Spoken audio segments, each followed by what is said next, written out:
PTI रहनुमा आजम सवाती के जिस्मानी रिमांड के खिलाफ दरखास्त पर समाअत के दौरान इस्लामाबाद हाई कोर्ट के जस्टिस मियां गुल हसन ने एटीसी जज अबू हसनात से मुतालिक सख्त रिमार्क्स दे दिए। कहा, ट्रायल कोर्ट के कमरे में कैमरे लगा रखे हैं। हमने मेंबर इंस्पेक्शन टीम को लिखा कि इस जज को फौरन वापस भेजा जाए। ये अभी तक यहीं पर मौजूद है और ऐसे ही काम कर रहा है। कहा, यह ऑर्डर करके तारीख देता है और बाद में जमानत मुस्तरद कर देता है।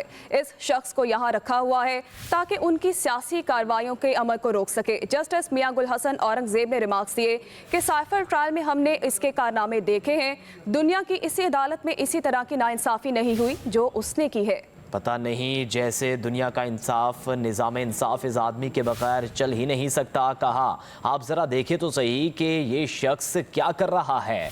जस्टिस गुल हसन औरंगजेब ने एडिशनल अटॉर्नी जनरल को इस मामले पर वज़ीर कानून से बात करने का कहा। रिमार्क्स दिए कि आपकी वजारत इसका दिफा कर रही है और कह रही है कि यही काम करो, इसीलिए तो तुम्हें बिठाया हुआ है। इस्लामाबाद हाई कोर्ट ने जज अबुल हसना जुल्करनैन से कल बयान हल्फी पर जवाब तलब कर लिया। अदालत स्टेट की जानिब से किसी के पेश ना होने पर प्रोसिक्यूटर जनरल पर भी बरहम हुई।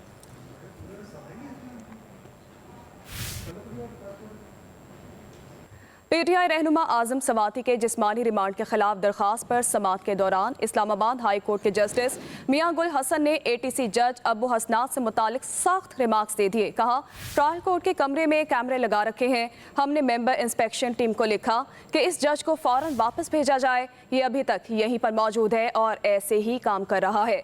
कहा, यह ऑर्डर करके तारीख देता है और बाद में जमानत मुस्तरद कर देता है।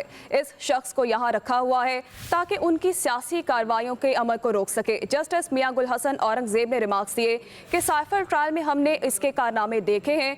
दुनिया की इसी अदालत में इसी तरह की नाइंसाफी नहीं हुई जो उसने की है। पता नहीं जैसे दुनिया का इंसाफ, निज़ाम इंसाफ इस आदमी के बगैर चल ही नहीं सकता। कहा, आप ज़रा देखें तो सही कि ये शख्स क्या कर रहा है।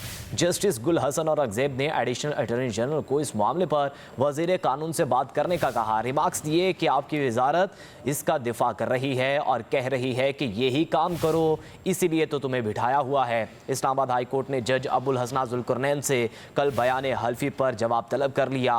अदालत स्टेट की जानिब से किसी के पेश ना होने पर प्रोसिक्यूटर जनरल पर भी बरहम हुई।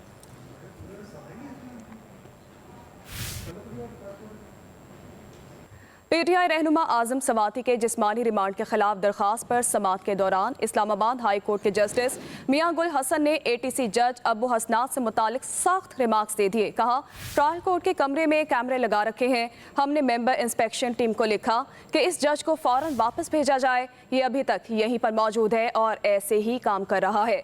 कहा, यह ऑर्डर करके तारीख देता है और बाद में जमानत मुस्तरद कर देता है। इस शख्स को यहाँ रखा हुआ है ताकि उनकी सियासी कार्रवाइयों के अमल को रोक सके। जस्टिस मियां गुल हसन औरंगजेब ने रिमार्क्स दिए कि साइफर ट्रायल में हमने इसके कारनामे देखे हैं। दुनिया की इसी अदालत में इसी तरह की नाइंसाफी नहीं हुई जो उसने की है। पता नहीं जैसे दुनिया का इंसाफ, निज़ाम इंसाफ इस आदमी के बगैर चल ही नहीं सकता। कहा, आप ज़रा देखें तो सही कि ये शख्स क्या कर रहा है। जस्टिस गुल हसन औरंगजेब ने एडिशनल अटॉर्नी जनरल को इस मामले पर वज़ीर कानून से बात करने का कहा। रिमार्क्स दिए कि आपकी वजारत इसका दिफा कर रही है और कह रही है कि यही काम करो, इसीलिए तो तुम्हें बिठाया हुआ है। इस्लामाबाद हाई कोर्ट ने जज अबुल हसना जुल्करनैन से कल बयान हल्फी पर जवाब तलब कर लिया। अदालत स्टेट की जानिब से किसी के पेश ना होने पर प्रोसिक्यूटर जनरल पर भी बरहम हुई।